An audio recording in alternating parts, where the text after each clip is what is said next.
So welcome to another Wargame review from theplayersaid.com. My name's Alexander. And I'm Grant. And today we're taking a look at Empire at Sunrise from Hollandspiele.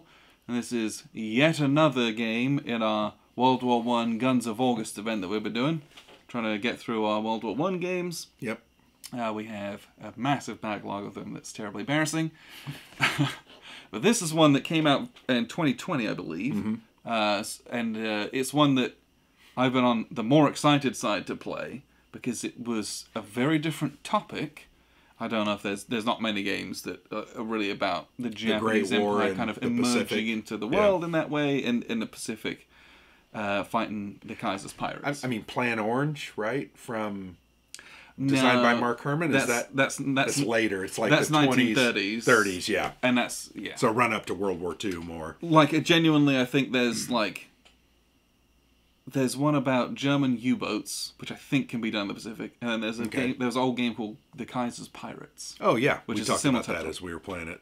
But frankly, I don't know. I don't know any other ones. I'm sure there's a bunch of magazine games, and everyone's going to come out of the woodwork with them. Yeah. But tell us if there's ones you know about. This one is also something that's interesting. So, let me start by saying, Hollandspiele games always have something unique about them. Mm-hmm. Their games always have something you probably haven't seen before, or a new spin on something. And immediately out of the box, the thing that you get in this is there's these inset, nested, telescoping maps. Yep. So this game's played at 3 different scales, all of which are adjacent to each other. Mm-hmm. So you have a massive, it's really small, the Pacific but it's the chart. Entire Pacific. Yep. And it's like basically all your movement points to move from one box to another. Then you move from there, there's some lines and markers that bring you onto this Asia-Pacific map, where it's a bit more of a traditional hex encounter kind of thing that you're expecting.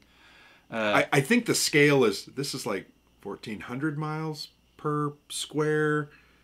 This is like 40 miles per square or something like that. I'm sure they said it somewhere. I don't know offhand. And then inset to that, there's another nested map that represents 1 hex of Tsingtao. It's a port city. Yeah. And then that has like a close up, almost like it's not a I was going to say it's not a tactical level, but it feels compared to this, right? It's much more.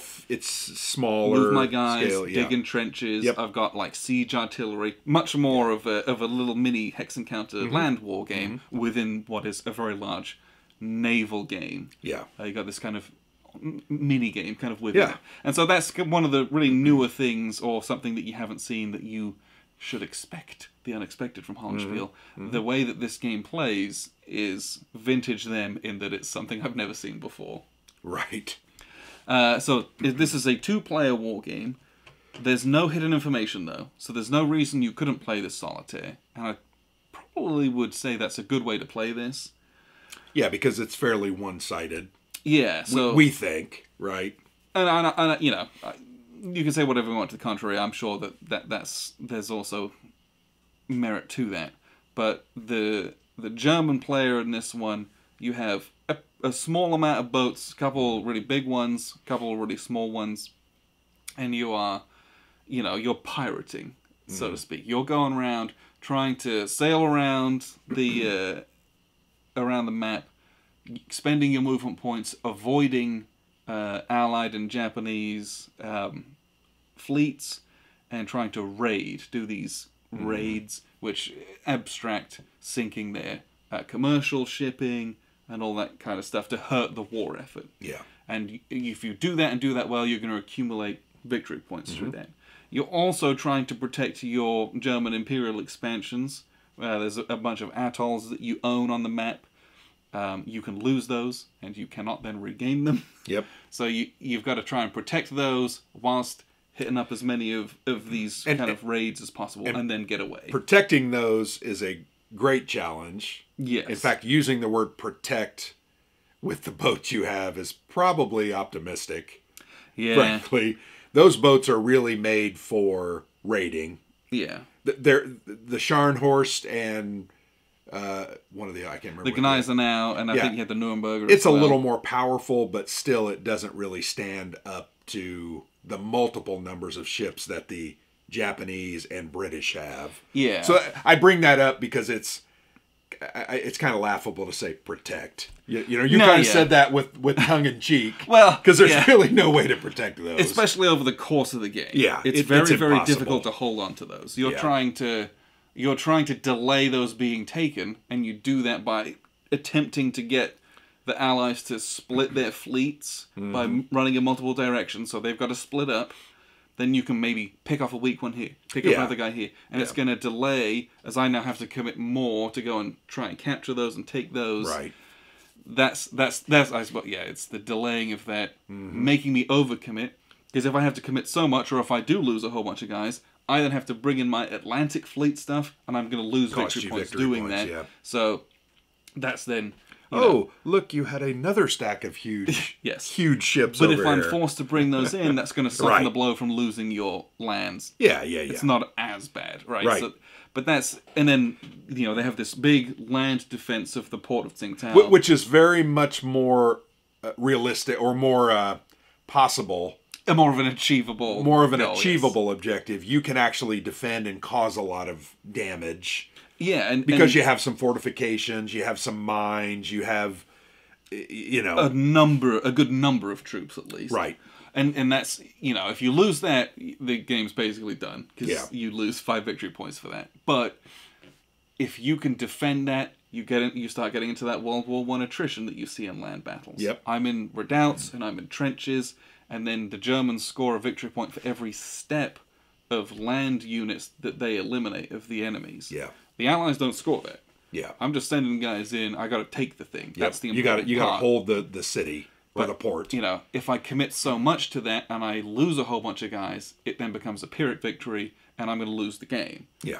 And so there's nice choices there on what to do, but this little inset's very, very important for the German player to be able to combine that with raiding and naval stuff to attempt to get a victory in this. Well, what you're doing is really, as the Germans, is you're trying to score 15 victory points or higher.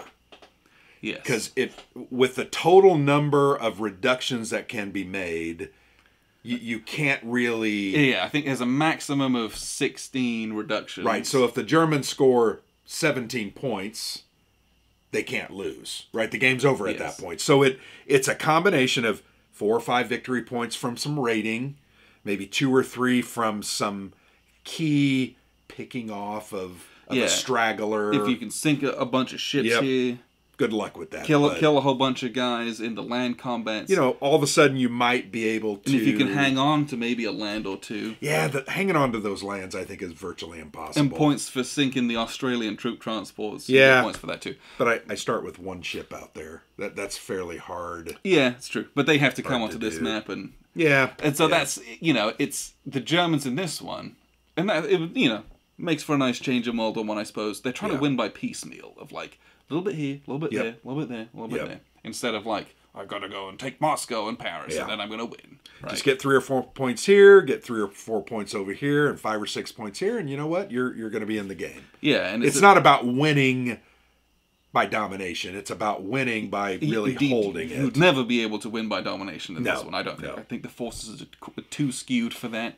So it makes, you have to be, very cautious about how and when you do things as the German player in this one. The best part of this game, I thought, was the different scales. I really think it's an interesting concept. I thought the mechanics were very cool. Out here in the big Pacific, it's harder to intercept because you're 1,440 miles of a square. Here it's only 40 miles, so it's not as hard. Yeah, well, and I've on this map, my boat's got like 8 movement points. I can move 8 hexes. Out here, you do 1 box. 1 box costs 5 movement points, and the last 3 are wasted. Yep. And so my boats feel so much more sluggish, and it's almost like everyone's on the same plane at that scale, which I think that's an interesting part. Over here, it's your edge in your maneuverability and your speed is much more apparent. So the different scales is very cool in that sense. I just don't know that I've seen that a whole lot. No. In games that we've played, I'm not sure that in one game you had 3 different scales on really 3 different maps that are all... It was just very interesting. Yes. John Gorkowski has done some naval games in the past, and I think he's good at this concept. We struggle with naval games because we don't play a lot of them. Yeah. We don't get some of the concepts. We don't get some of the finer points of strategy, and therefore I never do well at them. You probably do better than me. Atlantic Chase was a different game. We felt like we got that. We spent a long time with that. We spent probably 15 hours total. That's a whole other beast as well. But I think there's some good things here. To me, what did I kept saying? Some of the dice rolling and the modifiers seemed like a foregone conclusion. Yeah, so, some of the things, because you're rolling against someone's little resilience value. Which is typically a 6 to an 8. Yeah, or a 9 on your really big ones. Right. But I'm going to roll my best guns at that, and that's going to be +3 in Naval Combat. 2d6 +3 on average is going to be 9. Yeah. So you're going to hit at least almost every time, and that's what we experienced. And yeah, so then you get into the whole thing where it's like the Germans are trying to avoid combat as much as possible. Right. Because if you lose your boats, you lose your capacity to do your commercial raids. It's over. Yep. It becomes an exercise in cat and mouse. Yes. Right. Which I do like normally. Yep. I like it a lot. And I made some mistakes on the Pacific map. I remember I moved down, and I'm like, I really should have moved up, because then you would not have caught me. I could have then made it on this, Pacific map, and maybe come to the rescue and sink a ship, and then do a. So I made some tactical mistakes. But I think in my mind that concept of a dice rolling exercise is really what this is about. It's about getting those forces out, getting those modifiers, making those rolls, and it's going to be fairly easy for the Japanese, the AJA, the Allied Japanese Army. I think that's what it is. To make a lot of damage. Not so much in the ground combat. It's a little different in the ground combat. And it's being able to do that in a timely fashion before you start getting to the end of the game. It's a long game. There's 19 turns. It goes along. It goes along, though. Yeah, it does. But what I'm saying is you got to hold out for a long time. Yes. And I'm not sure. It's just we need to play it again. This was not my favorite game. Yeah, and a lot of times we've played Hollandspiele games and something has clicked with us and we're like, oh, that was amazing. Yes. This, other than the strategic and the 3 different scales, the other mechanics fell flat. Okay. And I would like to play it again because I want to tell myself, no, Grant, you just didn't know what you were doing. Right. And you could do these things differently and better, and maybe there would be a different result. But that's what these games are. Unfortunately, we can't play this 5 times and then do a review because we've got other games we have to play. We're trying to give you kind of that quick first impression. Yeah, what I would say along those lines is this: there's no reason, there's no hidden information in this game. This is a perfect solo game. This is the perfect solo exploration. Yeah. Right? Try some different strategies, move some pieces around differently, and see what happens. Yeah, I have never heard of Tsingtao before I opened this game. Nope, never. absolutely. Not once. Not even in any documentaries. I've watched some pretty obscure ones. Right? So, I have learned something from just playing this game. There's some, I believe, in the back of this. Maybe not. But I'm sure as hell going to go do some more research and learn some more about this. I knew that the Germans were, pottering around doing some piracy, trying to sink some stuff. But, the ground battles and all of the various different atolls that they'd control and things like that. And it's an interesting theatre in which to play a World War I game. Yeah. And one that, frankly, probably is not getting that much. So I appreciate it from that standpoint as well. Yeah. What I'll do is I'll show you the maps. Because there's 3 of them. And how it works. And then we'll wrap up with some final thoughts. So here's a look at the map. Maps, I guess. Because there's 3 of them here. So when we talk about these inset or inlaid telescopic maps, what we're referring to is these 3 major sections. So the first one here is the Pacific chart. So you can see it's basically the entirety of Japan, Eastern China, and Indonesia, Philippines, Australasia, everything down here, the entirety of the Pacific, and then you've got effectively the entirety of North and then half of South America as well. And so this map is divided up into these squares, each of which are referenced on a grid as well. And what you'll find is you're going to do a couple of big macro things on here, and then this is more of a movement, getting guys, and it's the time that it takes to traverse this. And then once you cross this red line, it's going to reference, so if you come into this space and it references D4, you look over on this Asia-Pacific map, and so you've got China, Burma, India, Japan up here, Australia down here, and everything in between. So you've got these red borders. So we have D2, D4, and C4, and that's D2 is this line, D4 is here, well, it's this, and then C4 is here as well. And so this corresponds to this. If you move into D4, you can then pop up anywhere in these hexes, and so then you can sail across. And this movement is it's a flowing movement. You go from one to the other immediately, basically. So then on this, it's a hex grid with hex numbers. You're going to move around expending movement points in a much more traditional way. And then, if and when you get into Tsingtao, you move ships into here, or if you land your armies here, you then, just this one hex is this whole box here, which is divided up into other hexes. Your movement values for your ships basically become meaningless at that point. You can move numbers of hexes, but it's kind of free movement because the space is not anything that correlates to this. But your army, your land units have their movement values. They can move hexes up and down the road, through these hills, all this terrain, kind of getting into it. So this is this is one city and one little port, which is this little anchor symbol basically on this whole map, which is then just this little red area on this map. So that's what we talk about when we've got these different scales. And it's one of those things where I was like, oh, is this going to be a lot? But actually, it flows basically seamlessly. This is a Hollandspiele game, you have to remember that. So the rules are like 11 pages at most. And the reality is that most of it, the rules are almost half that. It's not a complex game. Because for movement on here, you just move, each one of these boxes costs 5 movement points to move into.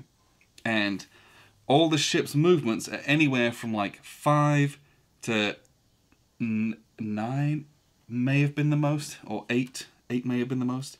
So basically, the reality is you can move 1 box on this space. I don't think there's any ships that can move 2. I don't think there's any that can do it. But you can always move 1. So you just move 1 space. Cool. That's the extra rules for this. Very, very simple. When you get onto this map, your movement is you expend your movement points. 1 for 1 as you go along through water spaces, basically. There's some bonus rules for allied ships. You can spend an extra movement point in these little German-controlled atolls to just take control of it. These were occupied and colonized by Germans fairly recently, but these guys, you can just go through, you land, you take charge, because the garrison there is so meaningless in size, basically, and all of the German naval ships that were anything have left, effectively, so you just spend an extra movement point there to take control of it. But that's naval movement. Each naval unit has a carry capacity of 1 ground unit, basically. So the Japanese are going to load up a whole bunch with their massive naval stacks and sail them into Tsingtao and commit to that and to try and take that away, because that's victory points there. But it's basically 1 for 1. And then once your ships move on to this hex, you can move a number of spaces equal to your movement value, but it's free movement. So you spend your movement getting to here, and then you get extra free movement on this map as well, because this scale is effectively nothing with regards to the fuel reserves that are on board these massive cruisers and stuff. So that's kind of what you're looking at with these maps and how the movement works. It is it's not complicated. I was worried it would be like learning 3 games in one. It's not that. It's not that at all. Combat works the same here as it does here, which works the same way here. It's like naval combat specifically. You have to intercept people, so you roll for an interception. If you do a combat, and combat's resolved the same with each way. So what we'll do is we'll line up a couple ships here and show you that, because I actually really liked the naval combat. It's simple enough. Okay, so we'll have this big old... Here, we'll make a big old stack of ships here. And they'll go up against this little Japanese snack. Sure, why not? Alright. So, what we're going to do is, let's say we've just got them kind of this far apart. You can move... Oh, we've got a 5. 1, 2, 3, 4. Okay, let's move them a bit closer here. So let's take a little look at the ships. They got 3 values on them, and it is their aggression, or like their, which is an attack modifier. I think it's their resilience is the middle value. It's a defensive factor, and the right-hand side is their movement factor. And if you're moving as a stack, you can move only as slow as your slowest ship, as you may well expect with fleets, or you can move them all individually and roll individually. But if you're attacking a big stack, you don't want to do that. 1, 2, 3, 4, 5. 1, 2, 3, 4, 5. You can move in there because, and you want to try to. It's different from Atlantic Chase. That's a game where the distance that you move or how far away you are is a negative modifier. No, I guess it's, but this one, you move if you're in the same hex, it's easier to hit them basically. I guess it's similar, but it feels different the way that you're doing it. So you're looking at your interception attempt, and then you roll 2d6, and you have to roll a 10 or less. And you add 1 for the hexes in between the targets. And I think that's... And then there's a couple other things. But basically, you're just going to roll 2d6, and you're trying to roll a 10 or less, which is...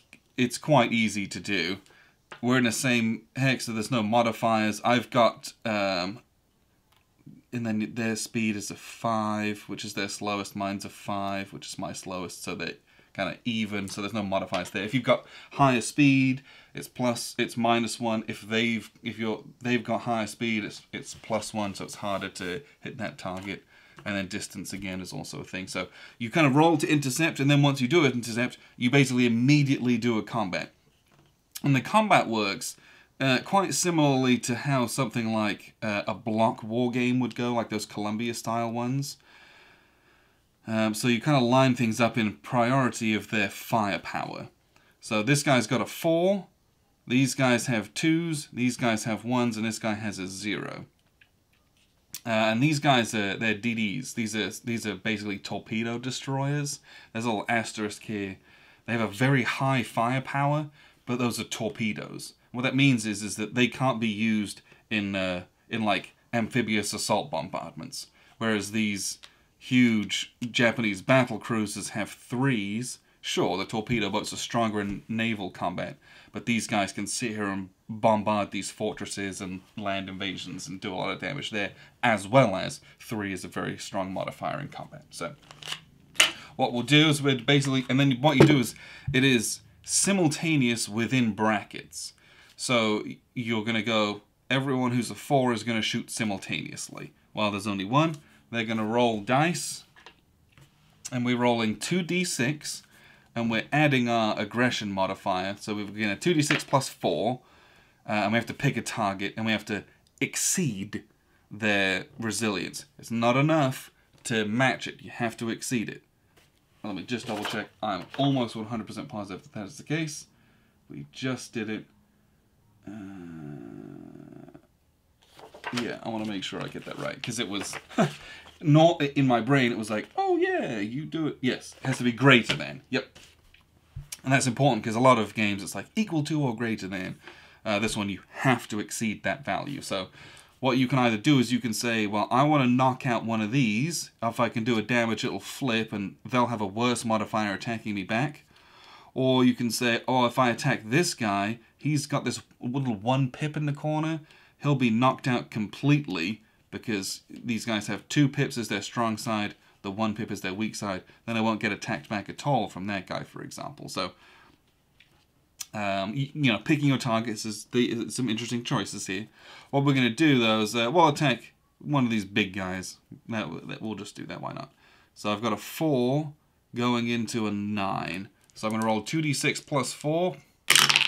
Oh, and I've rolled... Oh, we thought... So I've got 5, 6 plus 4 is 10. Perfect. It is enough. So he's going to get flipped over, and immediately he moves to this lower category. So now, if I had other ships that were 2s or 3s, they would also have the capacity to attack that guy as well. I really like that. Makes picking your targets have an extra little layer of choices. Like, this guy does his damage first.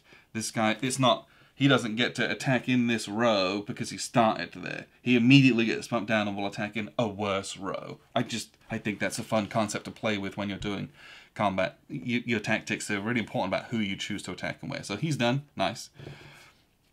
This guy is going to attack. And so it's that question. Do I knock out either one of these so we don't have any return fire? Or do I try to knock out this guy because I can't afford to take another 4 attack, which is going to hit every time. So we're going to rely on these guys' ability to take out these 2, so he's going to attack him. 2d6 plus 2 this time. Oh, and we rolled really well.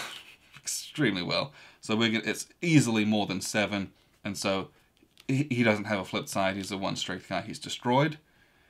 And when we destroy a dude, let's see... +1 German naval step. No, don't have anything there. The Germans get points for destroying Allied ships, but the reverse of that, I believe, is not true. So good job though. We killed that guy, and then we're going to move on to the 1s, and so these do happen simultaneously. So I've got these 3 guys. Let's say we're going to do 2 on him and 1 on him, and then he'll attack. I don't know. Pick one. Does it matter? They're all like. We'll shoot the fast one. So let's roll these 2 allied ships at +1. That's a 10 plus 1 is 11 as a hit. So we don't really need to roll the other one, but the other one would have been a miss because it's a 7. This guy's going to be able to attack back because within a bracket they are simultaneous. So he's going to attack him +1. We rolled really well. So he's going to get flipped. He's going to be eliminated because he was on his 1 step. And then this guy is a 1, so he's attacking before this guy. So we're going to roll 1. Oh, we rolled a 5, 6, which is a miss. And then, so he does get bumped down to here, but he's already attacked. He's going to attack again. This guy's going to attack, but he's going to attack this dude who's kind of wimpy. He's got a 7 strength, no bonuses. Just trying to roll average. Oh, and we roll below average. Classic me. So we don't do anything there either. So that's with combat. What happens then is that if either player opts to do a second round of combat, a second round of combat must happen. You can both agree, like, no, I don't want to do it. So if you have the advantage, and it's quite decisive in this way, you're like, yeah, I want to press this home, I want to do it. If it's kind of even odds, you might be a bit more cagey. You might, no, maybe not.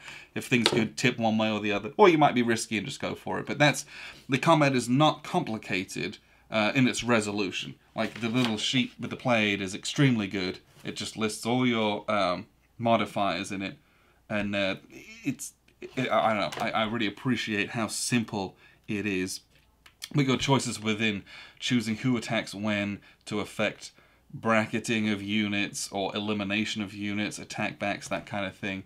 Or then saying, I want to abandon combat, and then your opponent's like, nah, let's continue. And you're like, oh gosh, things might get pretty hairy. If these are pretty stacked odds, but if things are more even, it might end up that second round of combat can really turn things, so to speak. So that's the combat.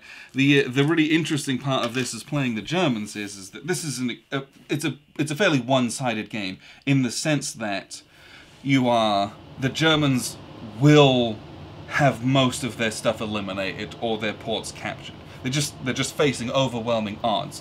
But what they're trying to do is make this ground combat as punishing for the Allied forces, the Entente forces, as possible.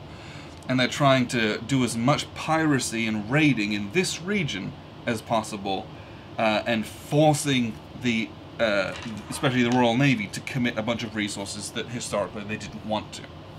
So, like all these islands start as German controlled.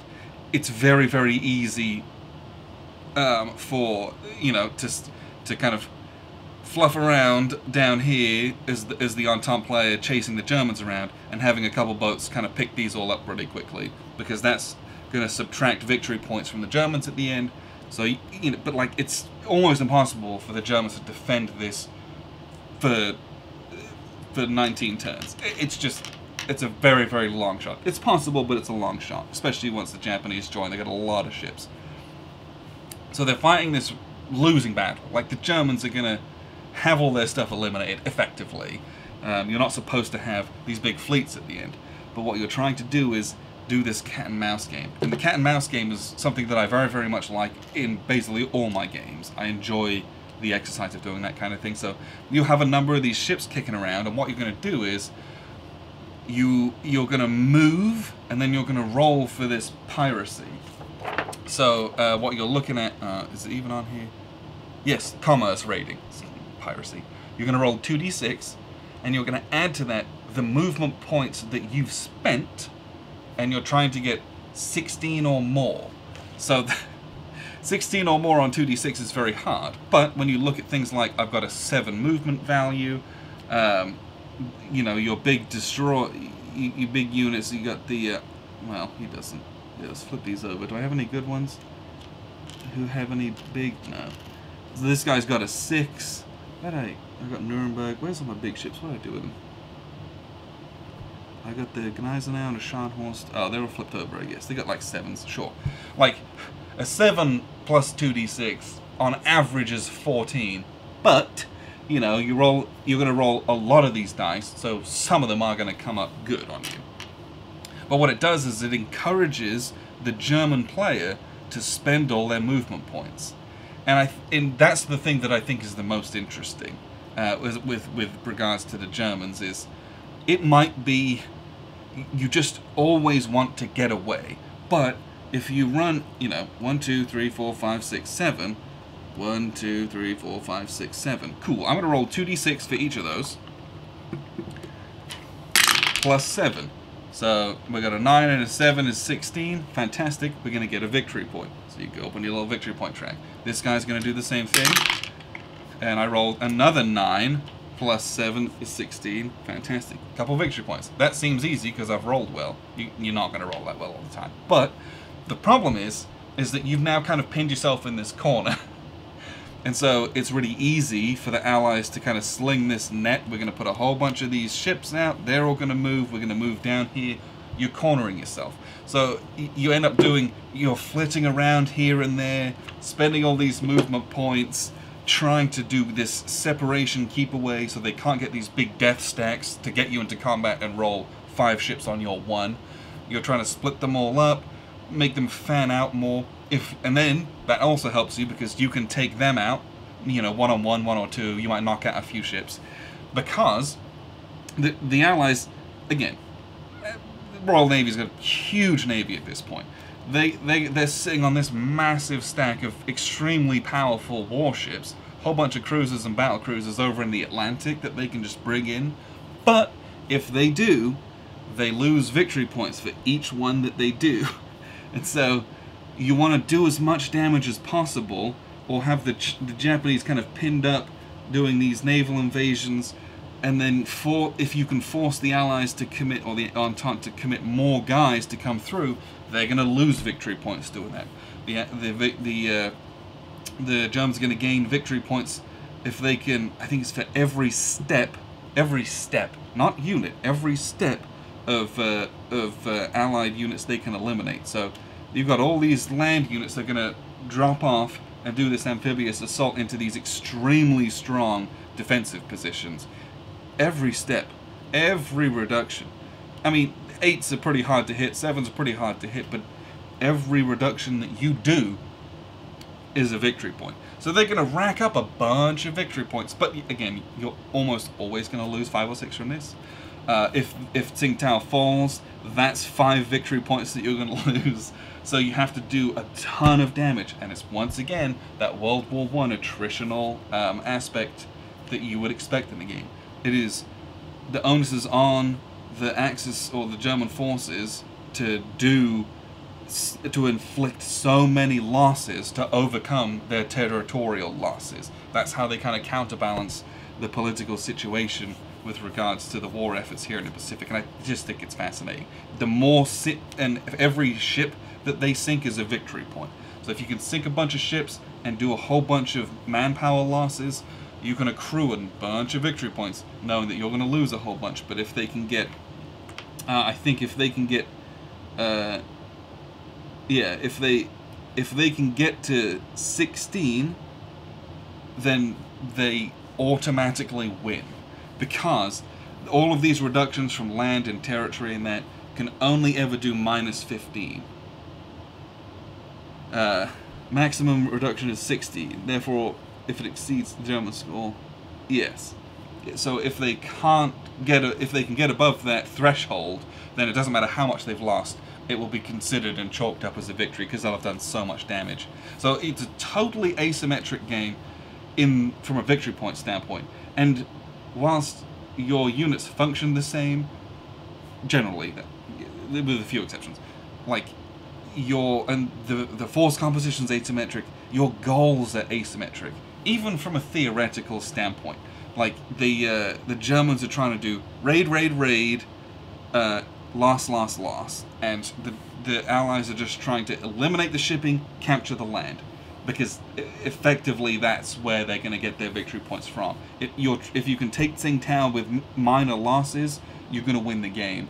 But doing that successfully is very difficult, because all of this are covered in these mines, so your ships are going to sink, or potentially sink going into the port for good landings. Then there's these fortresses. You can dig these trenches that give you these huge resilience numbers, which was very hard to overcome. And it gives the defenders massive bonuses. I think it's such a neat little concept, but it is this. We can talk about this, good solo game, because it can feel one-sided. Games can go against the Germans very quickly, especially if they lose a couple of ships. So that's kind of how the game works. What we'll do is we'll wrap up with some final thoughts. So that was the look at the game and how it works. It is a very nice looking game, I will say. Oh, there's no doubt. The map's very cool and interesting. And like I said, those 3 scales, it's pretty fantastic. Yeah, it's a really cool way of doing things. And yeah. I wonder if other people are going to employ that, or if... Yeah. Because I don't know. I don't know if you remember, there was a game from Tiny Battle Publishing about Iceland. Yes. And it was called Operation Icarus, I believe, if I'm not mistaken. Sure. And it had similar scale concepts, because there were some transit boxes. Yeah, you had to send your fleets up to it, and then it would be the Iceland map, right? And then they moved. It was different. It had some of this element in there. That's immediately what came to my mind as we were playing this. Now, that was a game we played 3 or 4 years ago. Probably 4 years ago. Yeah, another one, Pavlov's House, right? Yeah, because you go, different scales, but it's that same knock-on effects. That one's a Yep. little bit different, because you're looking at different scales of the same battle. Yeah. But this has that, but it feels very different to Pavlov's House. Very different.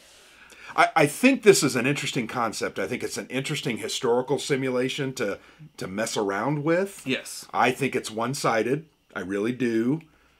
They've tried to balance it and make it a game, but it still has that feel of... I felt fairly hopeless as the Germans.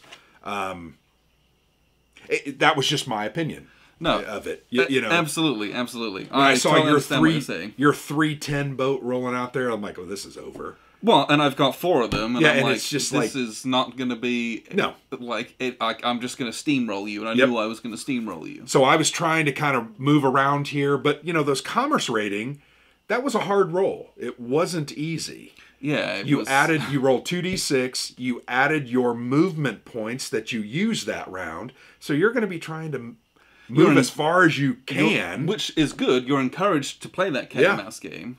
So you're going to add +6 to +8, but on a 2d6, you still got to roll You still got to roll pretty well. a 9 or a 10. And it just...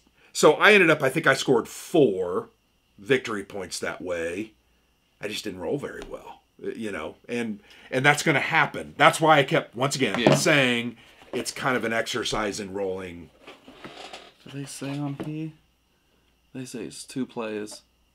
With a solitaire, high solitaire suitability. I fully agree with that. I would play this as a solitaire game. And I would recommend that's probably the best way to play this, because I think you can just play both sides, have fun with it, and enjoy the concepts that you're trying to learn here. And if I've learned anything from our monthly update recently, a lot of people are playing these games solitaire.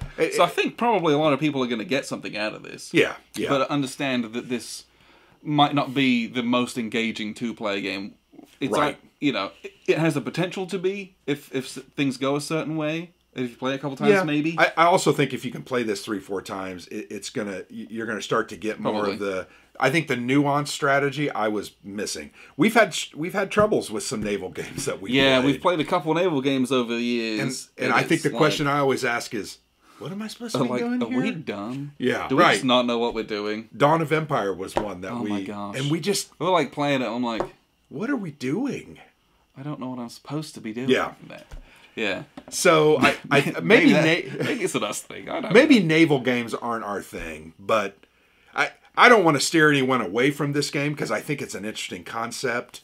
I was very excited about it. Not only is it it's a Pacific Theater World War I game. How many of those do you have out there? That's cool enough on its own. And it's a John Gorkowski game, and it's a Hollandspiele game. It has a lot of things going for it. And there's some neat things here. For me, I'd rather play Atlantic Chase. Or rather play At All Costs. Right, that we played earlier tonight and had a total blast with. It was very good. And that one was a game. Once again, these things should be games. Yeah. There should be some game element to it. And there is in that cat and mouse. I guess it's just not... Just got to work for a bit, I think. And it's not as compelling as some of those other... Sure. But anyway, that's my opinion. No, I don't want you to think I'm dogging on the game. But it wasn't for me. But, right, if someone was going to ask about, some cool, obscure solitaire World War I games, I would probably recommend this. Because you're then getting into it as a simulation or an intellectual exercise of doing it yourself, if you can do both sides, if that's the kind of game that you can do solo. Yeah. It is an interesting little piece of history, and it does have some neat merits to it. Yeah. So, Empire at Sunrise from Hollandspiele. Check it out for something you'd be interested in. Appreciate you guys tuning in. I've been Alexander from theplayersaid.com. And I'm Grant.